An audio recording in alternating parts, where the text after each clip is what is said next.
Hi, it's HardReset and today I'll show you how to fix microphone not working on Samsung Galaxy Z Fold 7.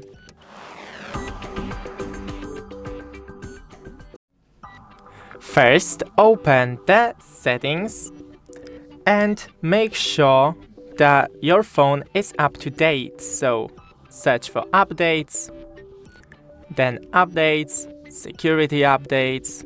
As you can see, I only have security updates, but still remember to download it.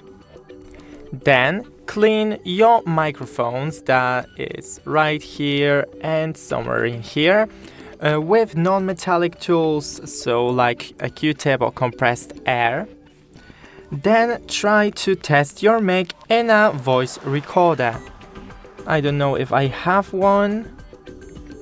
Yes, voice recorder.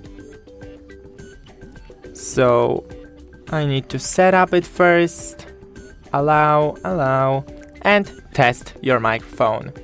Thanks for watching, don't forget to leave a like and see you in the next one.